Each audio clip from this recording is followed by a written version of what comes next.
Let's go to Portland. I'll be honest with you. It's hard for me to get real excited about the Trailblazers. Damian Lillard is, obviously a Hall of Fame player. They made a 60 million plus per year commitment to him moving forward with the extension they signed this summer. And I just, at this point, at his age, coming back off of injury as a small guard, with what they have around him, I just feel like they're kind of committed themselves to NBA purgatory. They're a play-in team, and I just don't see a clear path for them being better than that.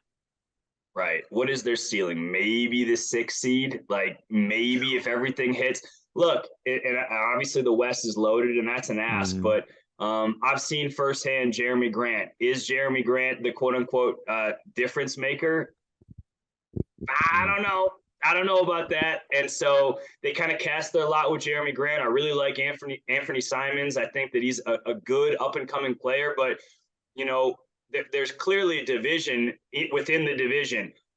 Denver and Minnesota are going for it. Portland is kind of stuck in the middle. OKC and Utah, whatever their motivation is. So I think we saw their motivation in Vegas recently.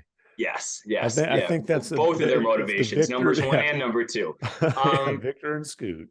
So, it's the same thing. I mean, with CJ, before CJ was dealt to New Orleans, had they tapped out their potential? I appreciate that they're trying a different route and a different lane. Does that appease Dame? Is he excited about these new pieces? Obviously, defensively, they were god awful. I think they were bottom 5 in the league. How much does Jeremy Grant affect that? I mean, look, I'll compare it to Aaron Gordon last year. Aaron Gordon was asked to be the lead defender. He was also asked to be the number 2 playmaker in Denver alongside Nikola Jokic. That didn't really work that well. Yeah. You asked, it was a square peg in a round hole, and he tried, but it didn't work. Jeremy Grant is now going to be tasked with being the number 2. Has he ever been a number 2 on a contributing team? The answer is no. This is an experiment for the Portland Trailblazers. I give him credit for trying. I love Dame's loyalty. I love that he's sticking it out in Portland. That being said, play-in 6th seed, cool.